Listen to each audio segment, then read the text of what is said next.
The story of Smeagol transforming into Gollum is the story of the pathological narcissist. It is the story of someone that sold their souls. It is the story of someone that lost their souls to an external influence. In J.R.R. Tolkien's The Lord of the Rings, Smeagol was a hobbit-like creature who stumbled upon the One Ring, a powerful artifact forged by the Dark Lord Sauron. The ring's corrupting influence began to take hold of Smeagol's mind, feeding his desires for power and control.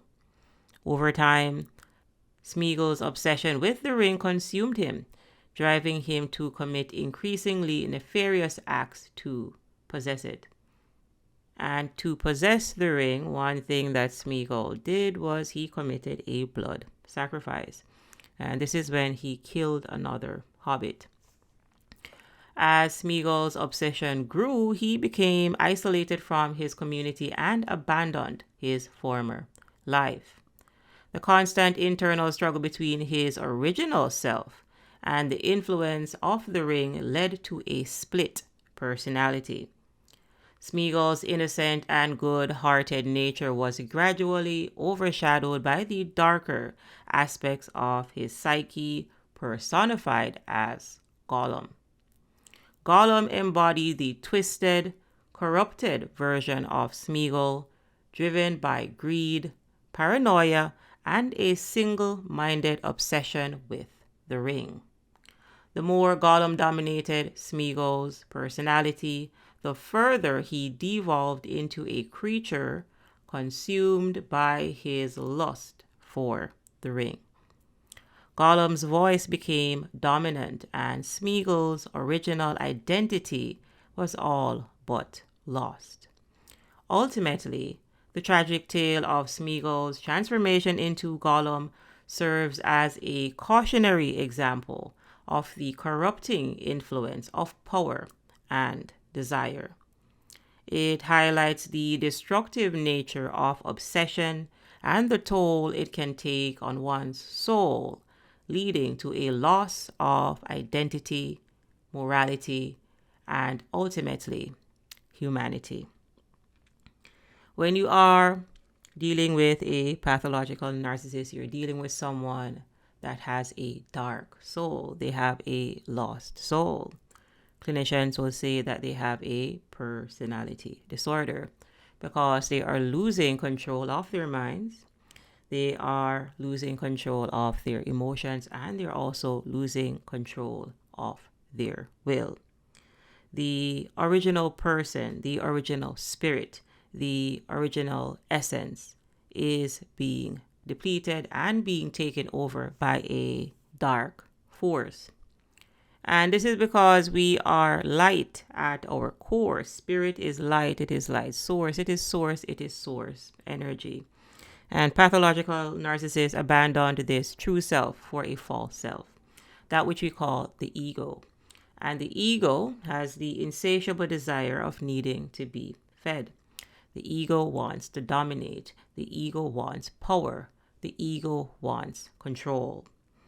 So what you're looking at today is someone that is 95% ego and let's say 5% spirit.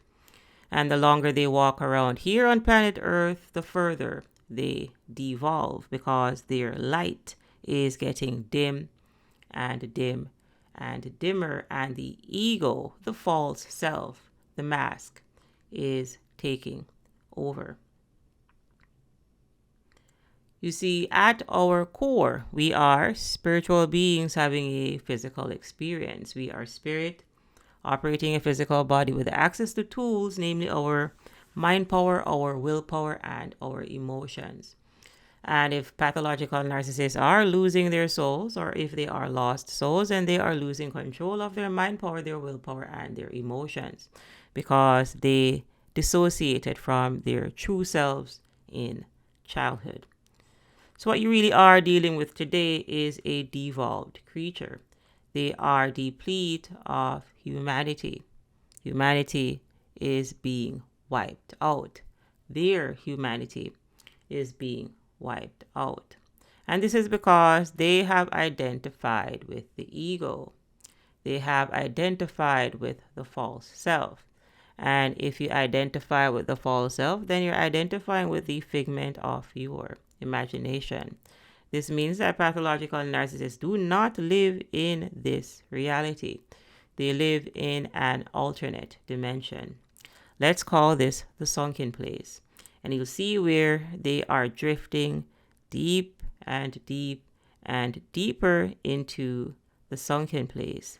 They are listening to their egoic consciousness, and eventually you will see where that consciousness has become dominant and they have all but lost their original identity.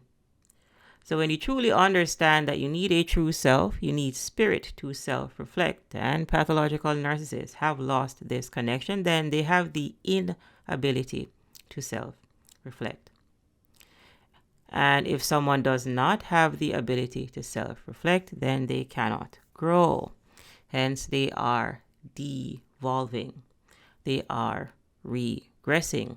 And you will see where they will get worse over time.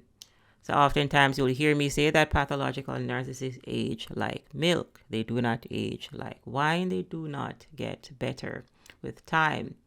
Because as spiritual beings, we are here to expand. We are here to expand our consciousness. However, pathological narcissists abandoned this consciousness. So they are predominantly unconscious. They are zombies walking around on planet Earth needing to consume.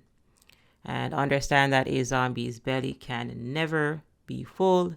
They have the insatiable desire to consume. And again, this is because they are ego dominant. The ego cannot be satiated from within. It must be satiated from without. Pathological narcissist people lost their true selves in childhood. And the longer they walk around here on planet Earth, the further they devolve, because they did not accept evolution. They accepted devolution the second, not the minute, and not the hour they identified with their ego. Because what's the ego? It is a false self. It is the figment of a child's imagination now existing inside of an adult's body. You truly are dealing with lost souls. Hence, it is important that you do not follow them. Because if you follow them, you will see where you will eventually get lost. Get out today. Get out now.